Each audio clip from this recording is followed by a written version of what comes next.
Bienvenue dans le podcast Une blonde en Norvège. Vous pouvez soutenir l'émission en devenant membre sur Patreon. C'est une plateforme de financement participatif avec plusieurs niveaux d'abonnement. Vous pouvez aussi faire un don unique avec PayPal. Le meilleur moyen pour faire connaître le podcast est d'en parler autour de vous et de partager les épisodes. Et surtout, vous pouvez laisser un avis avec des petites étoiles sur Apple Podcast et sur Spotify. Aujourd'hui, je reçois Luce du projet Le Van Migrateur et je suis super contente de faire enfin un épisode sur ce thème car vous me posiez beaucoup de questions et je dois avouer que je n'y connais absolument rien car je n'ai jamais voyagé ni en van ni en camping-car. Bienvenue Luce! Merci, bonjour. Alors, j'ai fait un appel aux questions sur les réseaux sociaux, donc j'ai tout plein de choses à te demander de la part des auditeurs. Mais pour commencer, est-ce que tu peux nous parler un petit peu de toi, de vous, avec ton compagnon, depuis quand vous voyagez et vivez en van et pourquoi? Nous, on voyage en van du coup depuis à peu près 5 ans.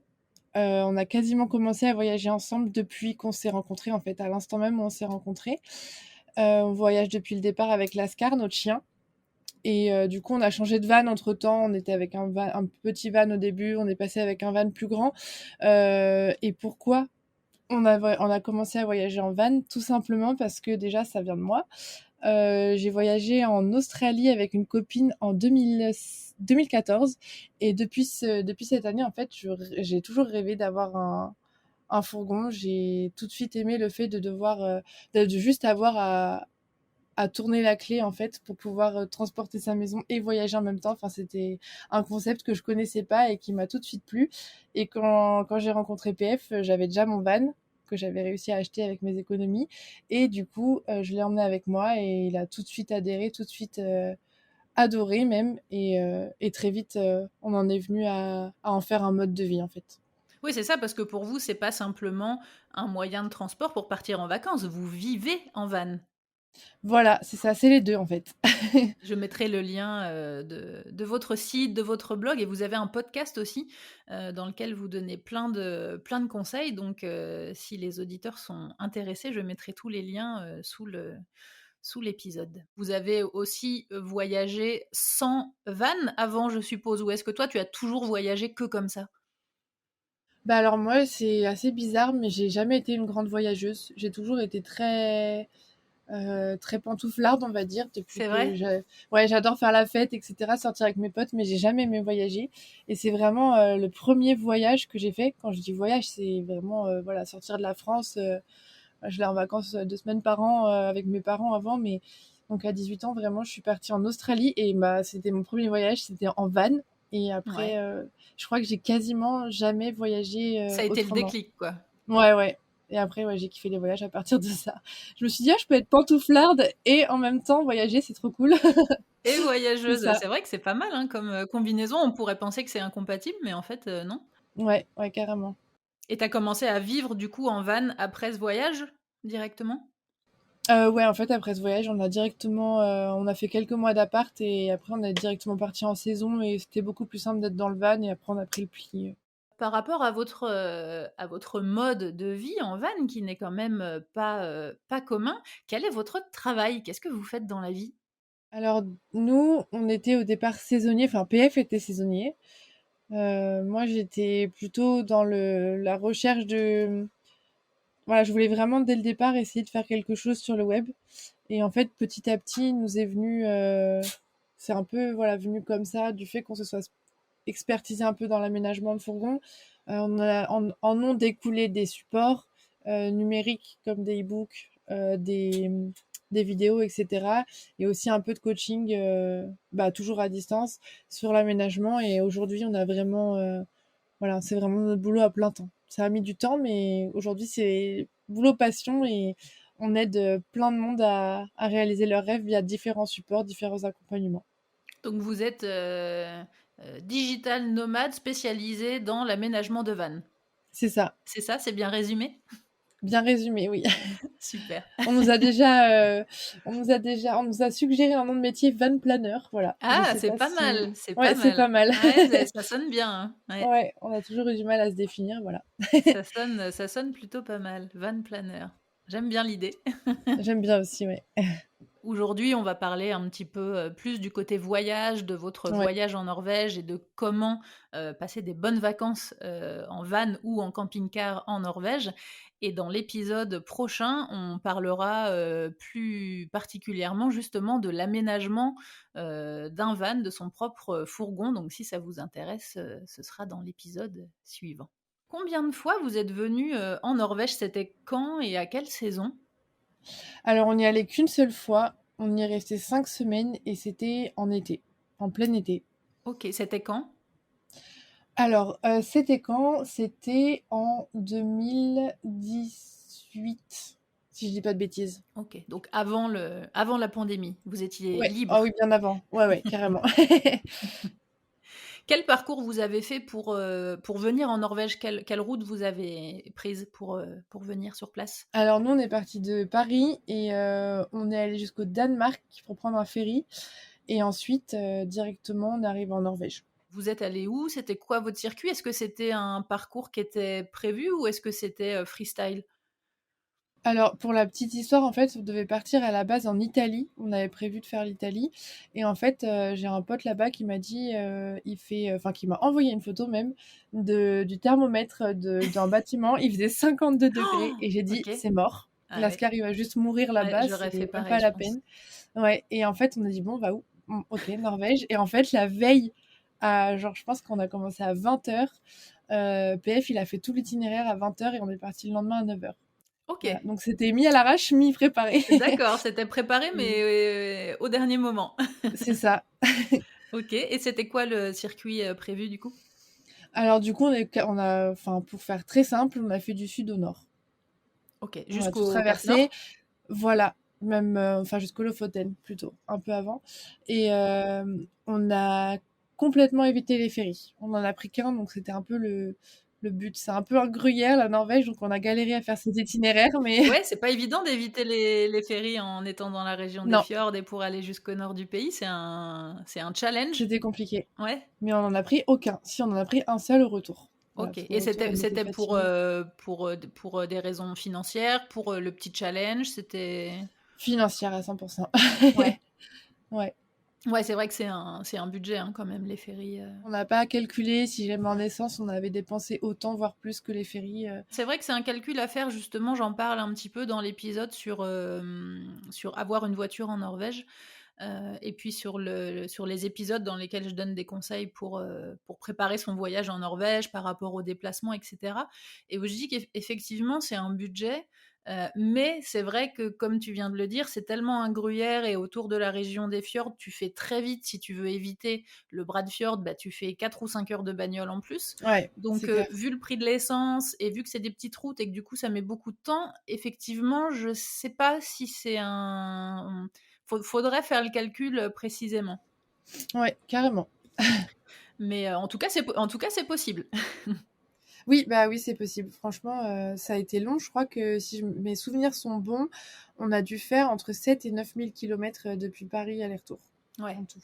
Et du coup, les étapes sur la route, c'était, vous faisiez comme vous le sentiez, justement, vous vous arrêtiez là où vous trouviez des spots chouettes et vous Non, restiez, ou c'était tout un petit peu calculé, prévu quand non, même? c'était calculé, ouais, c'était calculé. On a commencé par Girac-Bolton, Ouais. il me semble, dans cette zone-là. Si je dis pas de bêtises, je crois que c'était vraiment la première étape, enfin une des premières étapes.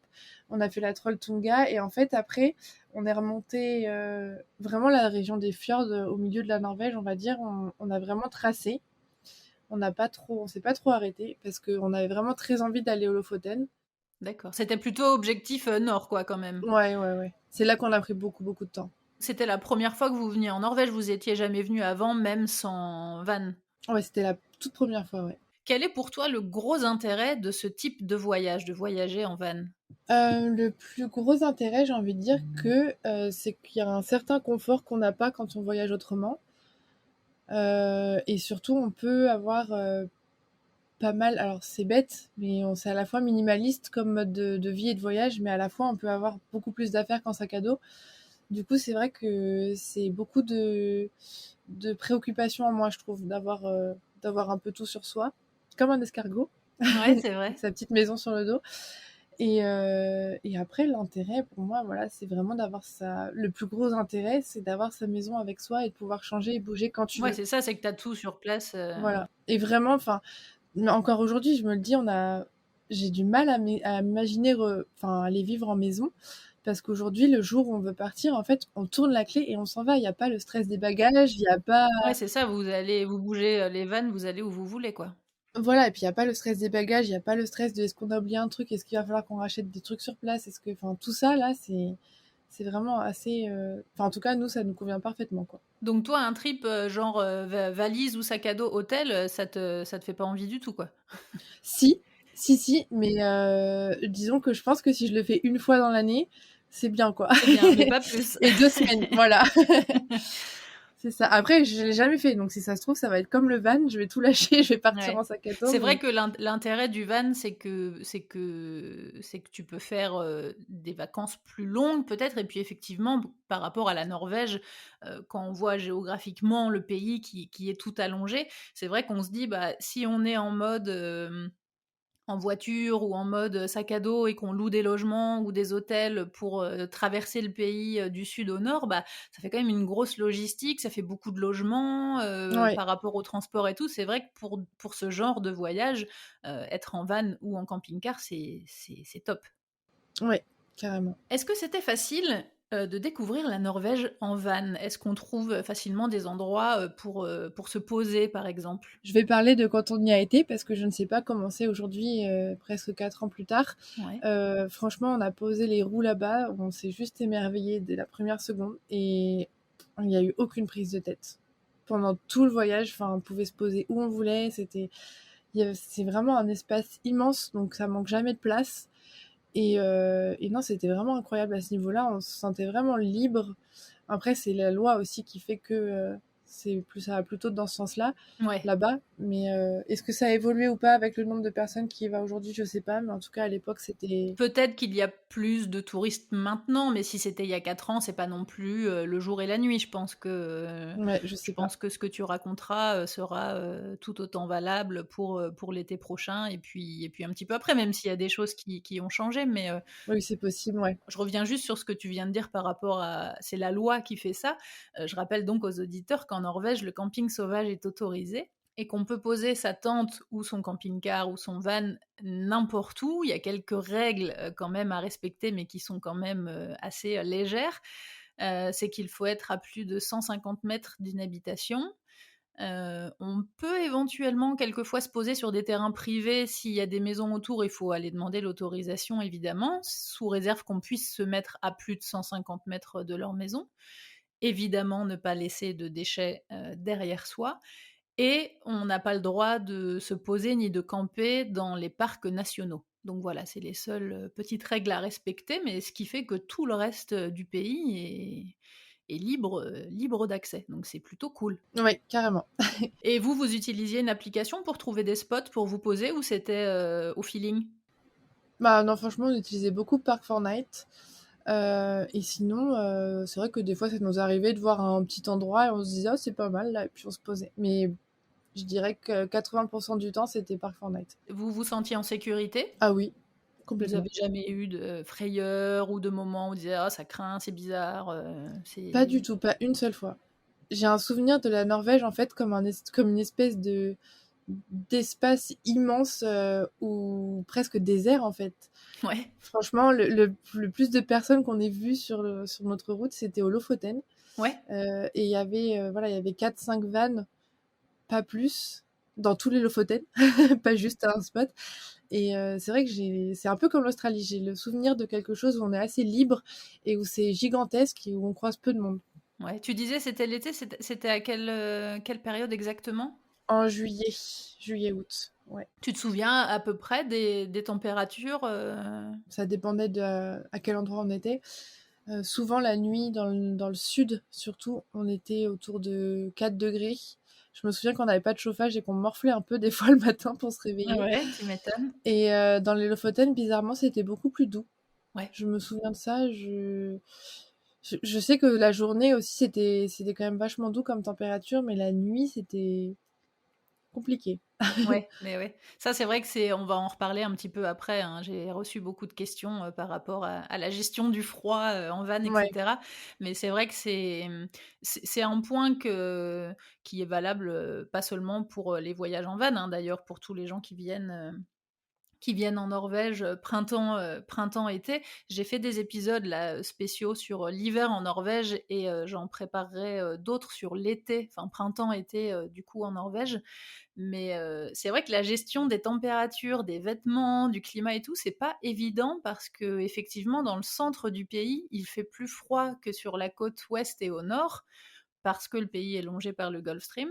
Mais du coup, c'est pas évident de s'y retrouver parce que, comme tu l'as dit, quelquefois, bah, tout au nord, il fait plus doux qu'au sud. carrément, carrément, c'était on savait pas trop, on était à l'arrache et puis on se disait: «OK», on improvisait un petit peu, mais c'est vrai qu'on a été surpris, quelques fois par les températures. D'où l'intérêt d'être en van et d'avoir toutes les affaires sur soi pour pouvoir se changer et adapter en fonction du climat. Carrément, c'est exactement ça.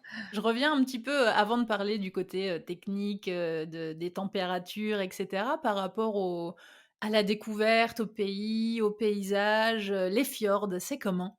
Alors les fjords, comme je t'ai dit, on les a pas enfin, on en a vu un ou 2, mais on s'est pas vraiment attardé sur la région. Heu, J'avoue qu'à l'époque, c'était PF qui avait fait l'itinéraire à fond et je me laissais un peu porter. Donc je ne savais même pas au début ce qu'était un fjord, j'ai découvert ça là-bas Ouais. et c'est vrai que le seul qu'on a vu, c'était juste, impressionnant. Enfin vraiment, j'ai regretté après de pas C'était y lequel, tu aller. te souviens? Pas du tout, Non. pas du tout. Mais on l'a découvert par hasard, en fait, donc je sais même pas si PF saurait me redire. OK. Mais c'est vrai que c'était assez impressionnant. Je me souviens qu'il y avait un bateau tout seul comme ça en plein milieu et enfin c'était une scène magnifique. Et j'ai regretté après de ne pas m'y être plus arrêtée, de ne pas avoir plus visité cette région en tout cas.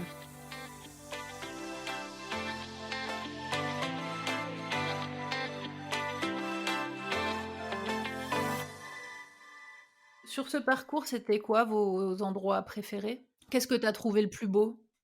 La Trolltunga, Ouais. clairement. Le fjord inconnu. Donc ça servira à personne de le savoir. Et bah, les Lofoten, c'était incroyable. Ouais. Est-ce qu'il y a quelque chose que vous n'avez pas aimé, qui ne vous a pas plu ou déçu? Déçue, non, parce qu'on n'avait pas d'attente. Vraiment, on y allait enfin, vraiment, on s'est décidé la veille pour le lendemain. Après, qu'est-ce qu'on n'a pas aimé? Enfin, est-ce qu'il y a des choses qu'on n'a pas aimé? Je pense même pas, parce que vraiment, on avait un van complètement basique. On y allait pour, on va dire, l'aventure, entre guillemets, même si ça restait quand même confortable. Et on n'avait pas d'attente, donc rien qui nous a choqués ou pas plu. Ça a été vraiment une découverte. Enfin, vraiment, si on me demande quel pays t'as préféré, là, jusqu'à aujourd'hui, c'est la Norvège, C'est vrai, clairement. c'est Donc, le ouais, number one. ouais, c'est ça. Peut-être éventuellement le fait que parfois, souvent, même les douches soient pas illimitées et soient payantes. OK. Donc, c'est peut-être dans les campings, je parle. Donc, Ouais. voilà, peut-être à la limite, ce serait ça. Si je devais vraiment trouver un Un point petit truc, ouais. Mais sinon, en négatif, ouais. termes de voyage global, de paysage, de ressenti, c'était top, quoi.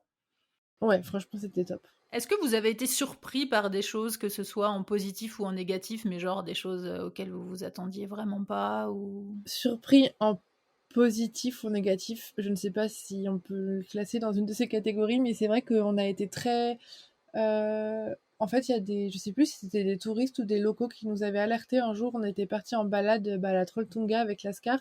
Ouais. Ils nous ont dit que il était en liberté, Lascar. Il courait après les moutons, mais genre vraiment juste pour jouer, quoi. Donc il n'y avait pas de méchanceté là-dedans. Et c'est vrai qu'on a eu la réflexion que les chiens devaient être tenus en laisse quasiment dans Tenue en toute la laisse, ouais. Norvège, ouais. Mm. Bah, c'est vrai qu'on voit souvent, enfin, que ce soit autour de chez moi, là, ou que ce soit n'importe où en Norvège, la plupart du temps, j'ai l'impression qu'effectivement, quand il y a personne autour, les gens qui ont des chiens, ils les laissent un petit peu en liberté comme ça, puis dès qu'ils voient qu'il y a des gens qui s'approchent autour, hop, ils les rappellent et puis là, ils les mettent en Ouais, laisse, quoi. ouais, c'est un peu ce qu'on a fait. Ouais, ouais. Mais c'est vrai que c'est partout, quoi. Si j'ai bien compris, c'est partout, partout, les chiens doivent être tenus en laisse. Est-ce que, tu as des anecdotes, auxquelles tu penses comme ça, de choses qui vous sont arrivées, pas spécialement par rapport au fait que vous étiez en van, mais par rapport au voyage en général en Norvège? Est-ce que tu penses à des choses comme ça, insolites ou rigolotes qui vous sont arrivées? Franchement, tout s'est tellement bien passé que j'ai même pas d'anecdotes, voilà, qui sortent du commun. À donner. C'est vrai que quand j'y repense, par exemple, c'est bête, mais PF, il est monté sur le caillou lac Bolton après avoir fait presque 12 kilomètres. C'était la première rando qu'on faisait. Ouais, Il avait les jambes qui tremblaient un peu quand j'y repense. tu Je me dis m'étonnes. qu'on a été totalement tarés, clairement. Pour les auditeurs qui nous écoutent et qui ne connaissent pas, c'est une randonnée avec un point de vue très connu, avec un caillou en fait qui est pris entre deux falaises, mais qui du coup a l'impression d'être dans le vide. Je vous mettrai une Ouais. petite photo sur les réseaux sociaux pour vous montrer. C'est vrai que c'est très impressionnant. Et puis le chemin, enfin le caillou en lui-même, on va dire, pour se poser dessus, ça fait, si tu te retournes, tu fais un cercle, ça fait pas plus que tes pieds, quoi. Ouais. C'est pas très grand, T'es donc pas allé voilà. dessus, toi? Ah bah non, Ah c'est bah jamais non. de la vie, jamais de la vie. Alors donc j'ai fait un appel aux questions, comme je disais tout à l'heure, sur les réseaux sociaux et j'ai reçu plein de questions de la part des auditeurs. Et pour passer un petit peu au côté pratique maintenant du voyage en van, j'ai reçu une question de Leylan qui demande: «Est-ce qu'on peut voyager en van?» donc encore une fois, ou en camping-car, c'est un petit peu la même chose, avec des enfants?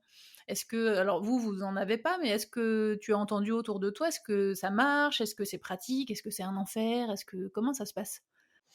Franchement, je saurais pas répondre à cette question parce que j'ai des amis qui vivent avec des enfants en van et des amis qui vivent avec des enfants en maison. Et quand je vois comment les enfants, enfin les amis qui vivent avec un enfant en maison galèrent, sont épuisés, et quand je vois que mes amis en van y arrivent très bien, je comprends pas. Du coup, je sais pas répondre. Ouais. Peut-être que c'est plus simple, peut-être que du coup, j'ai l'impression qu'aussi le minimalisme avec les enfants en van, avec les habits, etc. Et la débrouillardise fait que du coup, peut-être que je sais pas. J'ai pas de réponse Parce à qu'en ça. camping-car, il y a plusieurs, chambres avec des espaces et cetera, mais dans les vannes, il y a on peut dormir à combien dans un van? Ça dépend, hein, ça dépend de la taille, ça dépend de l'aménagement, ça dépend du nombre de places, C'est possible assises, en tout cas d'y aller avec un couple avec 2 enfants, dans un van, ça marche? c'est possible, techniquement. Voilà. OK. Après, mentalement, je ne sais pas. Ouais, c'est ça après, J'en ai aucune idée. Oui ou non, bien, pas bien, je sais pas. OK. Bon, en tout cas, c'est possible et après chacun, le gère, comme il l'entend. Voilà, voilà. Je sais pas si c'est, on va dire, si c'est possible enfin, c'est possible, j'en connais, hein, qui font ça pendant des années avec des enfants en bas âge, même des adolescents. Ouais. Après, est-ce que c'est fait pour tout le monde? Est-ce qu'il faut avoir un certain prérequis, on va dire? Ouais, c'est Bon, ça, ça dépend de je sais pas. chacun, du mode de vie, des préférences de vie de chacun et Oui, cetera, voilà. ouais. Tu en as déjà un petit peu parlé tout à l'heure quand on a parlé de l'application, mais je reviens un tout petit peu là-dessus. Est-ce qu'il n'y a pas trop l'effet de regroupement en van et en camping-car par rapport aux spots justement qui sont suggérés par les applications? Est-ce qu'on arrive à s'isoler et à se retrouver seul face à cette nature incroyable ou est-ce qu'on se retrouve un peu sur des camps avec 15 camping-cars autour? Alors ça, c'est presque un sujet politique aujourd'hui. Ouais. En tout cas, pour la Norvège, c'était pas encore, c'était vraiment le tout début, donc on n'avait pas ce ressenti du tout. D'accord. Vous étiez, jamais, quand vous alliez sur un spot qui était, proposé par l'application, vous étiez tout le temps tout seul, Quasiment, ouais, ouais. quasiment. Ça vous est déjà arrivé de changer de spot parce qu'il y avait déjà quelqu'un sur place? Jamais, pas une fois. Après, est-ce qu'aujourd'hui c'est encore comme ça? Je sais pas, parce que c'est vrai que quand on y a été, on était vraiment tout seul. Il n'y avait pas encore cette mode. On n'avait même pas le blog encore, je crois. Ouais, on n'avait même pas le blog. Et c'est vrai que, on va dire 2 ans après, c'était en 2018, donc ouais, je dirais, non, un an après qu'on y soit allé, ça a commencé à être un petit peu de plus en plus partagé sur les réseaux sociaux. Beaucoup de vanlifers qui y sont allés, beaucoup de comptes Instagram qu'on suivait qui y sont allés. Donc peut-être que ça a commencé à plus se remplir, on va dire, à partir des années suivantes. Autre question des auditeurs, il y a Maureen et Louis qui demandent: «Comment sont accueillis les voyageurs en van par les locaux?» Alors on n'en a pas croisé. Donc je ne sais pas, mais en tout cas, enfin, il y avait quelques fois des pêcheurs ou voilà, des vraiment, on a dû en croiser 2 ou 3. On n'a jamais été mal regardés, on s'est jamais senti rejetés, on s'est jamais senti, enfin, on s'est senti à notre place même. Jamais eu de Donc réflexion ou non, de... jamais. Autre question de Elsa qui demande comment gérer l'hygiène dans un si petit espace, notamment en saison froide, quand on ne peut pas forcément aérer toute la journée, et aussi pour les poubelles, est-ce qu'on trouve facilement des containers accessibles pour les jeter? Alors les poubelles, oui, c'était assez simple en Norvège, il y avait pas de problème. Ensuite pour aérer, en général, si tu aères le matin et le soir, c'est OK. Après, c'est vrai qu'il fait froid, donc Ouais. pourquoi pas en profiter pour, le temps que tu aères, aller faire une balade, ou en tout cas aller jouer avec le chien dehors ou juste se poser. Bon, ça dépend de la température, mais de toute manière, c'est obligatoire d'aérer en van. C'est clair et net, c'est obligatoire, donc il faut trouver un moyen de le faire qui te Ouais. convient. Et ensuite, pour tout ce qui est douche, bah, on allait souvent en camping. On n'avait pas de douche à l'époque, donc tous les 3 jours, on prenait un camping. OK. Et pour tout ce qui était toilettes, on avait les toilettes sèches à l'époque. Donc on avait les toilettes sèches avec le sac poubelle, donc on jetait dans les poubelles avec les poubelles, quoi. Même en ayant un camping-car équipé, les réserves d'eau sont très limitées et de temps en temps, une vraie douche chaude un peu plus longue, ça doit être vraiment top. Ouais, Ouais. bah oui, là, même aujourd'hui, on a un van tout équipé, avec douche chaude, etc. Mais dès qu'on a une douche dans un camping ou un truc comme ça, ou un petit hôtel, on en profite, hein. C'est c'est toujours cool. Surtout en Norvège, quand il n'y a pas de chauffage, par exemple. Euh, c'est la petite douche tous les 3 jours, là, c'était vraiment le...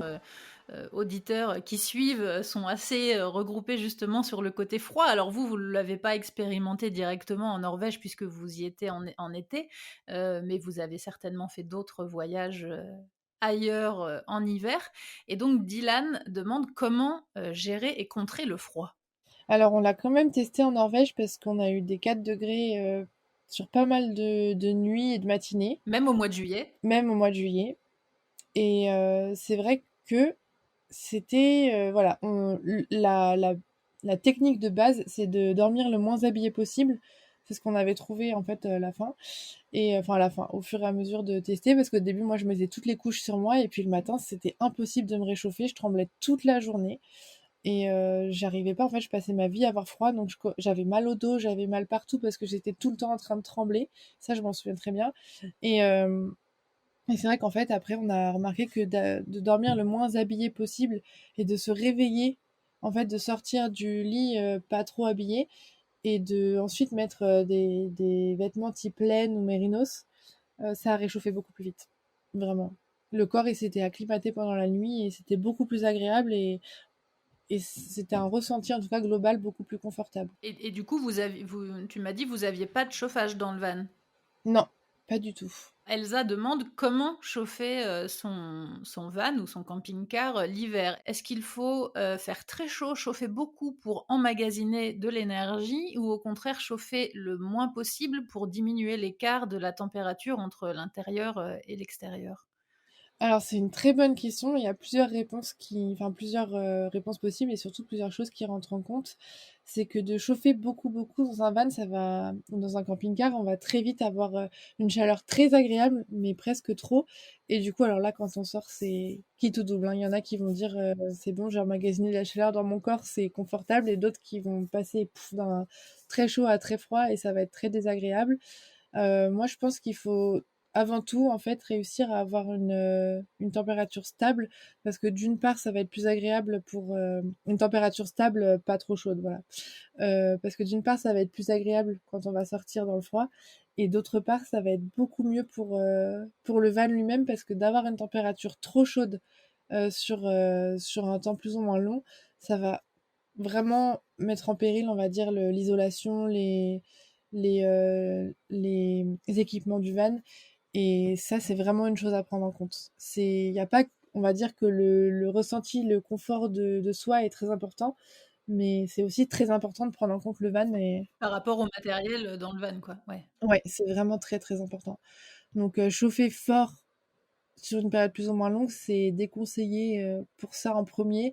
Et ensuite, en second, c'est vrai que la différence de température, Ouais, c'est ça, ça incite pas à sortir du coup. non, pas du On tout. a plutôt envie de rester à l'intérieur et de lire son livre et C'est clair, c'est clair. Après, le contraire est vrai aussi quand on a tout le temps froid dans le van et qu'on sort, ça réchauffe pas non plus. Donc, non, c'est vrai, il faut c'est vrai. trouver le juste milieu, quoi. Comment on chauffe son van? C'est avec du chauffage à gaz et ça marche comment? Ça dépend, il y a plein de différentes manières de faire. Ça peut être quand on n'a pas forcément beaucoup de budget et qu'on a une installation quand même de 120 volts dans le camion, d'avoir un petit chauffage électrique léger comme ça de dépannage, entre parenthèses, ne surtout pas dormir avec. Ça peut être un chauffage type Truma au gaz, donc vraiment qui lui se régule tout seul et il laisse une température toujours plutôt, comment dire, lisse dans le van. Si on lui demande 20, ça restera à 20 et voilà. Ou alors il y a le chauffage diesel.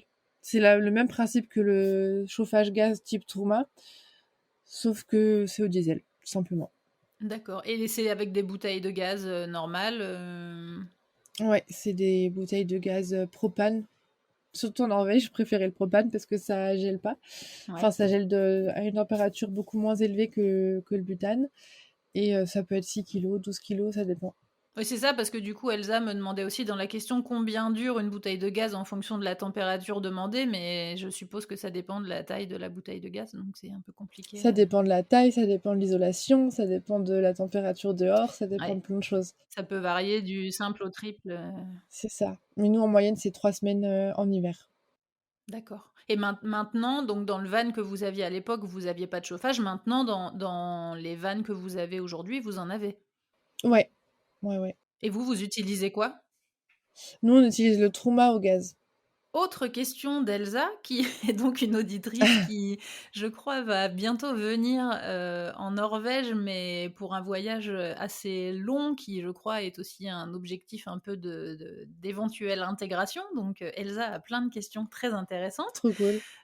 Comment faire le plein d'eau en hiver? Parce qu'elle a vu plusieurs témoignages de personnes qui s'étaient fait refuser dans les stations, comme quoi ils n'avaient pas la clé, etc. Et puis c'est vrai qu'en Norvège, beaucoup de campings dans les coins touristiques sont fermés l'hiver. Je sais qu'en France, en Bretagne, n'importe quoi, en montagne, c'est compliqué parce que tout est gelé et du coup, il y a pratiquement pas d'accès à l'eau. En tout cas, là où Ouais. on a été Ce qui à doit chaque être fois. le cas Et pareil en Norvège, voilà, du coup.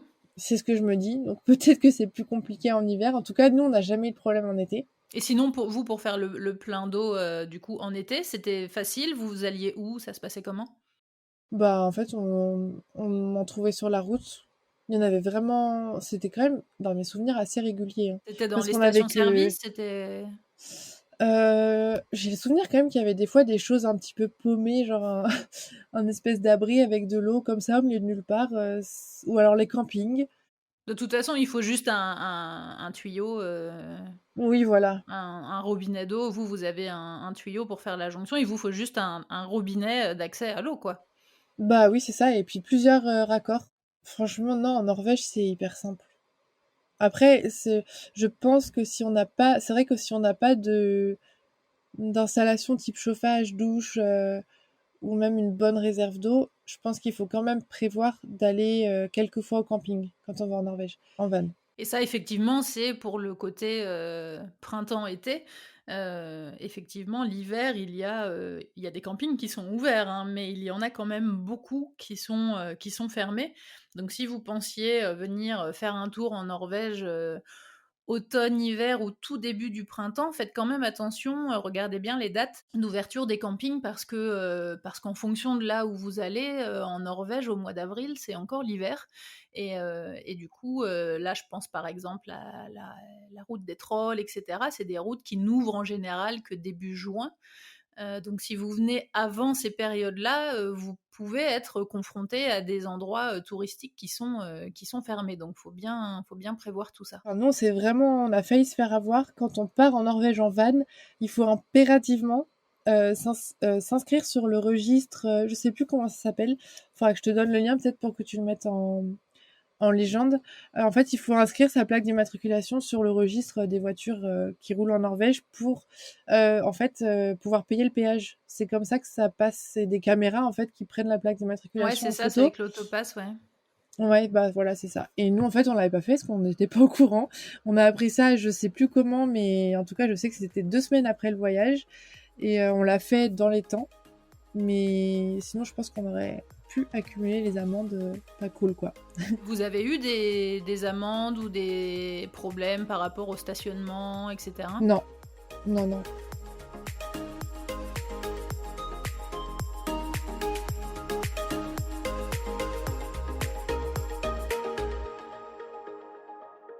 J'en ai parlé dans plein d'épisodes, dans celui sur les voitures notamment, sur les conseils aussi pour préparer son voyage en hiver par rapport aux pneus. Donc c'est très important ici. Les pneus hiver en Norvège sont obligatoires de mi-octobre à mi-avril, les 4 pneus hiver, parce qu'on n'a pas le droit de faire un mélange entre les pneus été et les pneus hiver. Je suppose que les pneus pour un van sont assez chers. Qu'est-ce que tu recommandes, toi? Alors nous, vu qu'on y a été l'été, on n'a pas fait spécialement de manipulation par rapport à ça.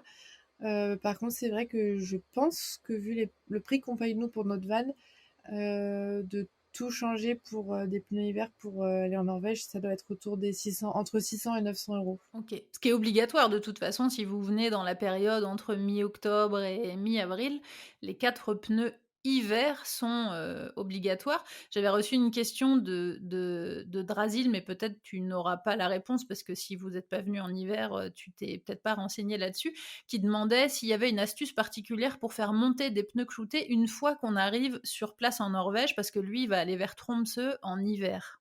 Je sais pas du tout et s'il a la réponse, ça m'intéresse. Ouais, parce que en plus, ce qui est problématique avec les pneus, moi j'ai le cas avec ma voiture, c'est que par exemple pour le trajet France-Norvège que moi je fais tous les ans quand je rentre à Noël, j'utilise des pneus hiver sur ma voiture et pas des pneus à clous. Mais je ne pourrais pas rentrer chez moi avec des pneus à clous puisqu'on n'a pas le droit de circuler en Allemagne avec des pneus cloutés. L'horreur. Bah, je ne vois qu'une solution, c'est de savoir changer des pneus soi-même et de mettre des pneus dans son van. Ouais, ou de venir avec des pneus simplement hiver et de prévoir bien des chaînes. Moi, c'est ce que je recommande à tout le monde du coup, Oui, parce qu'effectivement, bon, c'est un peu compliqué de venir avec 2 jeux soit de roues entières avec les jantes et tout, ou de venir que avec les pneus et d'aller en garage et tout. Enfin, c'est quand même une logistique ouais, assez embêtante. je sais pas ce que ça vaut les chaînes par rapport au clou. Je sais pas je sais pas si c'est une question pratique ou une question vraiment pour aller rouler dans des endroits un peu Il inaccessibles. y a un peu 2 écoles en fait. Le truc, c'est que les pneus neige accrochent beaucoup mieux sur la neige fraîche, sur la poudreuse fraîchement tombée, alors que les pneus clous tiennent mieux la route sur de la glace, en fait. D'accord. Mais toujours est-il que de toute façon, si c'est complètement verglacé, même avec des pneus clous, on va glisser, donc il faudra certainement mettre les chaînes. Donc c'est pour ça que moi je recommande de toute façon de plutôt partir sur des pneus neige, des pneus simplement hiver, comme ça vous pouvez passer partout. Si vous venez avec votre propre véhicule, vous pouvez traverser l'Allemagne, vous pouvez traverser tous les pays sans problème, mais par contre, et ça c'est valable que ce soit en van, en camping-car ou en voiture classique, si vous venez, je recommande de les avoir tout le temps les chaînes en fait, hein, parce que c'est déjà arrivé l'été, au mois de juillet, qu'il y ait des tempêtes de neige sur les routes de montagne Oui, et oui. que les gens soient complètement bloqués. Et avec des pneus été roulés sur de la neige, c'est suicidaire quoi, hein. Ouais, Donc c'est là, si clair. on n'a pas un jeu de chaînes dans le coffre, c'est quand même assez compliqué. Donc en toute saison, je vous recommande, dans tous les cas, quel que soit votre véhicule, d'avoir un jeu de chaînes avec vous. Mais effectivement, par rapport aux règles de circulation dans les autres pays pour venir sur place, c'est plus pratique d'en avoir des pneus que hiver, entre guillemets. Laura et Elsa demandent qu'est-ce qu'il faut prévoir pour gérer le van dans le grand froid, par exemple par rapport au moteur, aux liquides de refroidissement, aux eaux propres et usées, aux batteries, etc. Le froid de Norvège ne doit pas être le même que le froid de France en hiver. En tout cas, de notre côté, quand il fait froid, il n'y a pas spécialement de choses à faire, surtout quand on l'utilise tous les jours. À part, voilà, faire attention à pas trop chauffer pour l'isolation. Là, on parle du côté aménagement, du côté mécanique. on n'a jamais eu de problème avec le froid. Enfin, on a déjà subi des -10, -15 avec notre van. On n'a jamais rien fait de particulier. En tout cas, après, c'est vrai que si on est sur des -25, -30 en Norvège en hiver, je sais pas trop. En tout cas, vous avez eu quand même des températures, comme tu dis, jusqu'à -10 et il y a eu aucun souci, quoi. Non, il y a eu aucun souci. Après, c'est vrai que on va plus être vigilant sur du côté aménagement. Voilà, si on sait qu'on a un -15 dans la nuit et qu'on n'est pas, enfin qu'on n'a pas de chauffage, par exemple, faire attention au circuit d'eau. Peut-être éventuellement envisager d'isoler la bouteille de gaz pour pas se retrouver sans chauffage si on en a un pour le coup. Si on en a un aussi, essayer de le laisser tourner toujours un petit peu à un minimum pour que ça garde le circuit d'eau un peu au chaud. Et après, voilà, essayer peut-être d'éviter d'avoir des cuves extérieures sans installation type des sondes qui réchauffent l'eau. Peut-être que si jamais on a ça sous le châssis, enfin si on a des cuves d'eau sous le châssis, envisager ça pour éviter de se retrouver avec une eau gelée. Et sinon, après, du côté mécanique, Par rapport aux batteries, par exemple, bah après, si on roule tous les jours, il n'y a pas de souci, hein, normalement. c'est juste de pas stationner trop Oui, longtemps voilà. dans le froid sans bouger plusieurs jours, au moins de démarrer le Si, moteur et de faire un peu tourner, quoi. même pas, parce que ça suffirait pas, il faudrait le faire démarrer et rouler, mais Faudrait rouler, ouais. c'est voilà voilà si les personnes veulent vraiment rester longtemps sans bouger, il faut juste débrancher le moins de la batterie et si c'est pas voilà, si c'est pas plus d'une semaine, ça devrait tenir quoi. Enfin, il n'y a Ok. pas de souci, il faut juste voilà, débrancher le moins. Après, c'est ça, si c'est pour une semaine dans un grand froid, pour moi, c'est quelques jours, ça devrait tenir, hein. Une journée ou deux, il n'y a pas de raison, sauf si la batterie est trop faible. Est-ce que tu penses à d'autres conseils comme ça à donner par rapport au côté, alors pas forcément euh, par rapport à la Norvège, parce que vous avez pas fait l'hiver, mais par rapport au froid, à comment gérer le froid en van? Bah, c'est vrai que ce qui me vient tout de suite, c'est les circuits d'eau comme j'ai dit, le gaz et vraiment de faire attention à pas trop chauffer parce que si on chauffe trop et que le taux d'humidité monte, là vraiment on pourrit tout. Ça dépend de ce qu'on a, mais peu importe, même si on a une isolation complètement chimique, entre guillemets, on va dire, qui moisit moins que le biosourcé, on va très vite pourrir un peu tout ce qui est à l'intérieur, avoir un air insalubre au Donc fur et de à trop mesure des chauffer, ça jours. peut faire moisir en fait.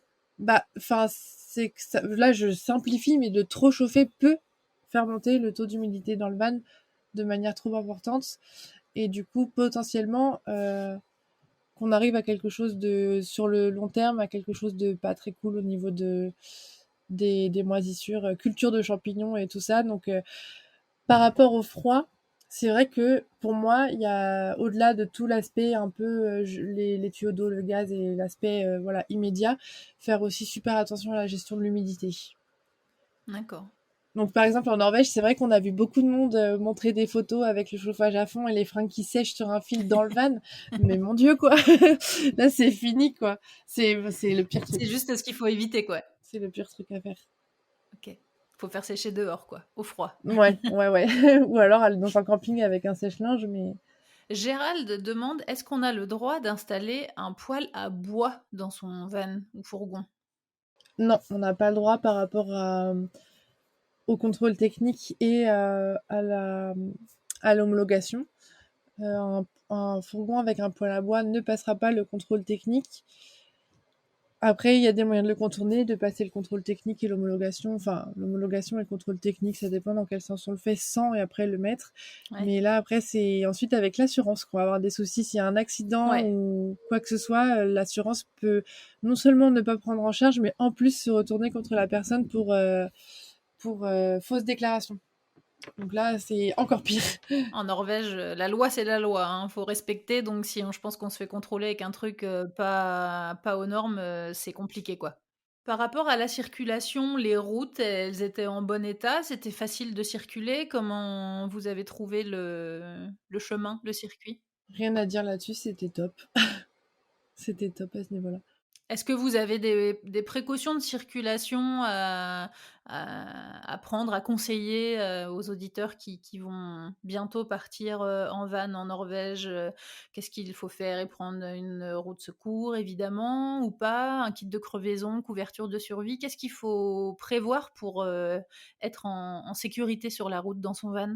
Alors déjà, se préparer à ne pas avoir les yeux rivés sur le paysage pour éviter de finir dans la falaise. Ouais, c'est un Parce bon que c'est conseil. hyper, ouais, c'est hyper difficile. Franchement, je vous promets, les paysages changent à chaque tournant et c'est Ouais. incroyable. Donc déjà, bon, c'était un conseil un peu. Non, non, c'est un bon conseil. Voilà, mais après pour le reste, nous on était à l'arrache, donc on avait une route de secours, oui, déjà dans le van, en dessous, je crois, ou au-dessus, je sais plus. Bon, je sais plus si on l'avait installé sur la galerie ou en bas déjà à cette époque. Après pour le reste, à l'arrache, nous. Donc le mieux est de toujours prévoir et d'essayer de prévoir toute situation et tant que ça reste raisonnable au niveau de la place et du poids qu'on emmène avec nous.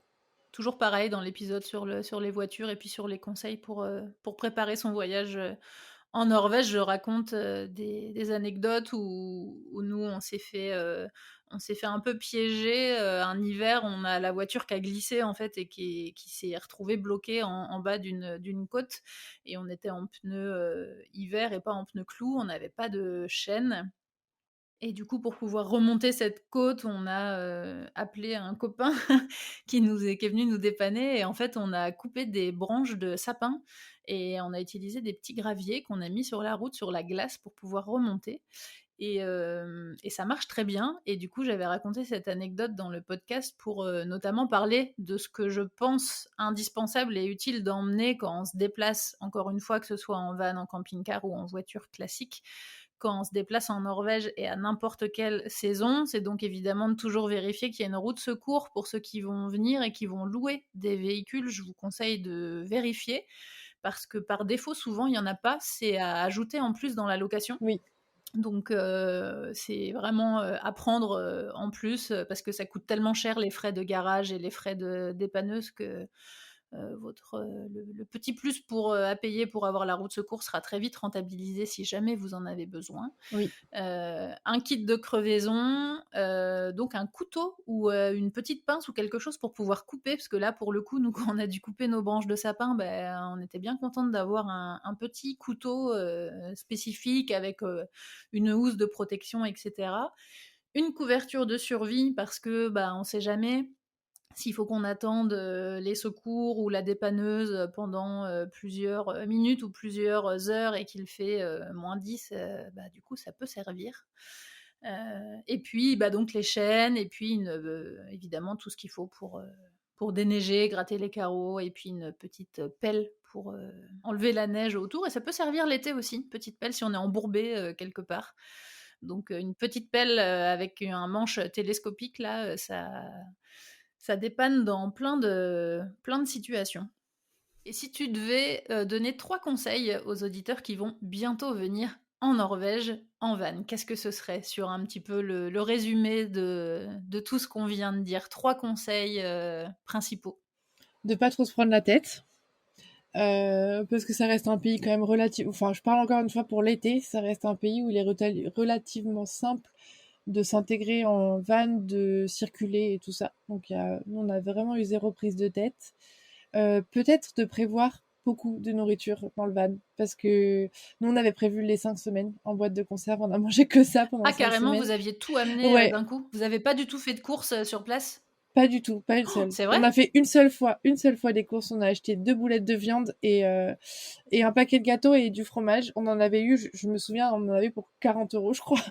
Et du coup, on était là. Bon, en plus, c'était dégueulasse. Ouais, ouais, en plus, je Honnêtement, te c'était l'accorde. pas bon du tout. Donc, on était là, on était contents d'avoir ramené nos danettes en conserve, nos haricots verts, etc. Enfin, ouais, on a beaucoup économisé là-dessus, je pense. Et après, le dernier conseil, je dirais peut-être de prendre une grosse couette, Ouais. peu importe la saison, c'est bête, mais nous, ça nous a sauvés plus d'une nuit. Ouais. En plus, si comme tu disais, tu mets moins de vêtements et moins de couches Ouais, sur toi, du coup, la grosse couette est d'autant plus agréable. c'est ça. Et peut-être prévoir aussi d'avoir quelques vêtements en mérinos. Par rapport à la nourriture, là, tu disais qu'en plus, ça avait coûté cher et que c'était pas bon. Effectivement, si vous avez de la place dans votre van, je vous recommande d'emmener, d'emmener ce que vous aimez, mais je vous recommande aussi d'essayer. Évidemment, tout est cher en Norvège et tout coûte cher, mais je vous conseille quand même d'essayer quelques plats traditionnels, quelques fromages de ferme typiques, surtout si vous passez autour Oui. des fjords. Vous allez avoir plein de fermes qui vendent des produits faits maison et tout qui sont vraiment très bons. Donc je vous recommande quand même d'essayer aussi un petit peu la nourriture norvégienne, même si c'est pas un pays qui est très réputé pour sa grande gastronomie, mais il y a quand même des plats traditionnels qui sont assez bons. Quel est ton meilleur souvenir, toi, sur ces 5 semaines, si tu devais citer un moment? Je peux pas, et c'était tellement parfait dans son ensemble que je pourrais pas en choisir un seul. C'était juste hallucinant comme pays.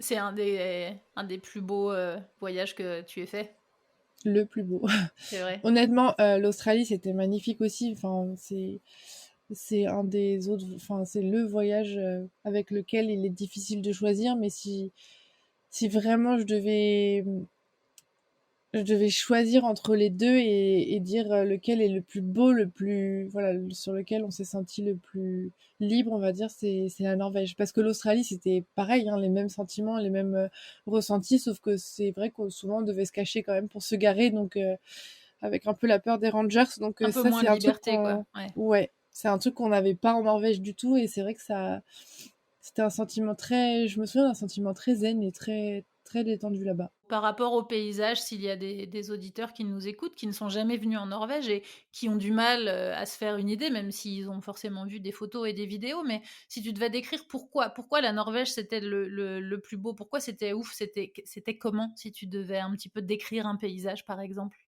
Bah, déjà, je me souviens des premières secondes, comme je disais tout à l'heure, où on a posé les roues sur le territoire norvégien et on était les yeux écarquillés. Enfin, D'emblée, quoi, dès le début. je me souviens qu'on était, ouais, ah oui, vraiment, je me souviens que la route qui sort du ferry, à peine 5 minutes plus tard, on est déjà sur une route où on passe pas à deux voitures, entourée de grands plans d'eau.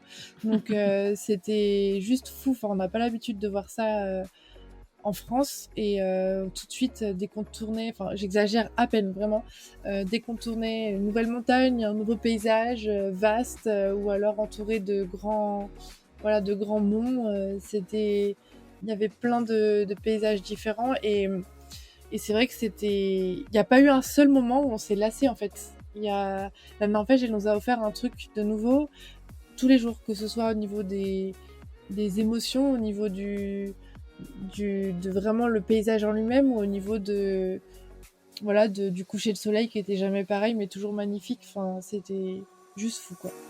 Alors j'avoue que ça fait longtemps que j'ai envie d'essayer un voyage en van, et du coup avec tout ce que tu me racontes, ça me donne envie de foncer en louer un, d'autant plus maintenant avec le manque de voyage qui se fait ressentir depuis cette pandémie. Ouais. En tout cas, merci Luce d'avoir passé un peu de temps avec nous, et on se retrouve dans le prochain épisode qui sera consacré à l'aménagement de son propre van. Bah, merci en tout cas, merci aussi à toi. En tout cas, c'était un plaisir d'être sur cet épisode. Merci à toi, à bientôt. À bientôt. Retrouvez la suite et fin de cet épisode en bonus sur la page Patreon. Vous avez accès à tout ce contenu exclusif ainsi qu'à d'autres contributions à partir de 2 € par mois. Retrouvez les épisodes sur toutes les applications de podcast et en format vidéo sur YouTube. N'hésitez pas à partager les épisodes et à laisser un commentaire sur Apple Podcast ou sur Spotify. Merci à Louise, Eddie et tous les autres contributeurs qui soutiennent l'émission sur Patreon. À bientôt!